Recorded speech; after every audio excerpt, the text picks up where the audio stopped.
नमस्कार दोस्तों, मैं उमेश बोस रहे आप सभी लोगों का स्वागत करता हूँ आपके अपने यूट्यूब चैनल कृष्णा फार्मेसी में। आज हम जानने वाले हैं इटरना सिरप और टैबलेट के बारे में। तो इटरना सिरप और टैबलेट ये उल्टी और मचलाहट के लिए इस्तेमाल किए जाने वाली दवाई है। तो जानते हैं इसके बारे में डिटेल में। तो इसका कंटेंट में ऑन्डेंसेट्रॉन रहता है दोस्तों। तो ऑन्डेंसेट्रॉन ये दवाई रहती है इटरना सिरप में और टैबलेट में भी। तो सिरप में ये हर 5 ml सस्पेंशन में 2 मिलीग्राम रहती है और टैबलेट 4 मिलीग्राम और 8 मिलीग्राम में भी आती है मार्केट में। ये जानते हैं इसके मैन्युफैक्चरर और मार्केटर के बारे में। तो ये ब्लू क्रॉस लैबोरेटरी द्वारा मैन्युफैक्चर और मार्केटिंग इसकी की जाती है।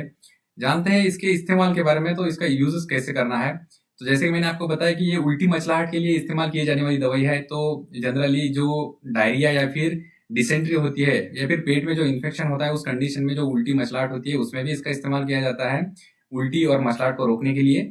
इसके अलावा जो कीमोथेरेपी रहती है, मतलब कैंसर की जो ट्रीटमेंट रहती है या फिर रेडिएशन थेरेपी रहती है उसमें, तो उसमें क्या होता है बहुत ज़्यादा उल्टियाँ होती है और मसलाहट होती है। तो वैसी कंडीशन में भी ये काम करता है। ये क्या करता है, वो कंडीशन में हमारे ब्रेन में जो सेरोटोनिन रहता है, एक न्यूरोट्रांसमीटर है, उसकी एक्शन को ब्लॉक कर देता है, जिसकी वजह से उल्टियाँ मसलाहट होती है। तो इस तरह से ये उल्टी मसलाहट को रोक देता है सेरोटोनिन की एक्शन को ब्लॉक करके।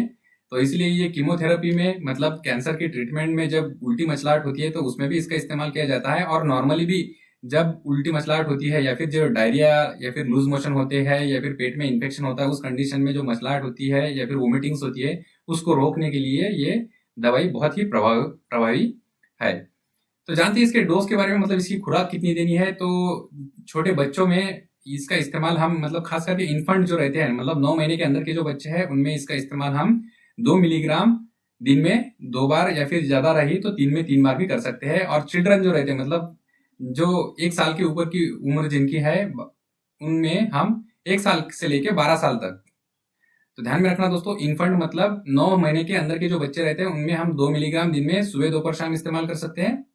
जो बच्चे रहते हैं 1 साल से लेके 12 साल तक के, उनमें 4 मिलीग्राम हम दिन में सुबह दोपहर शाम 3 बार, मतलब टीडीएस में इस्तेमाल कर सकते हैं। और जो अडल्ट है, मतलब बड़े 12 साल के ऊपर के जो इंसान है, उनमें हम 8 मिलीग्राम दिन में 3 बार इस्तेमाल कर सकते हैं। और बहुत ही प्रभावी दवाई है, मतलब लेने के हार्डली 15 से 20 मिनट बाद में ये काम करना चालू कर देती है। तो जानते हैं इसके साइड इफेक्ट के बारे में। तो मोस्ट ऑफ द केसेस में कोई साइड इफेक्ट नहीं रहते दोस्तों, घबराने की कोई जरूरत नहीं है। कॉन्स्टिपेशन मतलब पेट साफ ना होना, फटीग या फिर सिर में दर्द, ये हो सकता है, लेकिन मोस्ट ऑफ द केसेस में मैंने खुद देखे हैं कि 99% इसके कोई भी साइड इफेक्ट नहीं है। घबराने की कोई जरूरत नहीं, मेडिकल अटेंशन की जरूरत नहीं पड़ती। तो आप इसको ले सकते हैं। यहाँ तक कि आप अपने घर में और एक फर्स्ट एड किट में भी इसका इस्तेमाल कर सकते हैं, रख सकते हैं इसको। और आपको सभी फार्मेसी और केमिस्ट शॉप पे और मेडिकल पे ये ओवर द काउंटर आपको मिल जाएगी। जानते हैं इसकी प्राइस के बारे में। तो इसकी जो सिरप है वो 38 रुपए की सिरप आती है छोटे बच्चों के लिए, और जो टैबलेट रहती है वो 35 रुपए की एक स्ट्रिप रहती है, 10 टैबलेट की।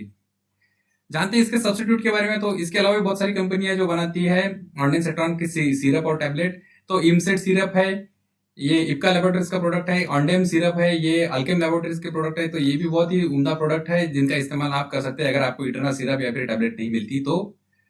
सो दिस इज ऑल अबाउट इटरना सिरप एंड टैबलेट। तो मैं आशा करता हूँ कि ये इन्फॉर्मेशन आपको अच्छी लगी है। तो मेरे वीडियो को लाइक और चैनल को सब्सक्राइब जरूर कीजिएगा। और अगर आप नए हैं चैनल पे तो बेल आइकन पे जरूर क्लिक करना, ताकि मेरे आने वाले सभी वीडियोस की नोटिफिकेशन आप तक पहुंच सके। तब तक के लिए मैं आप सभी लोगों की इजाजत लेना चाहूंगा। धन्यवाद।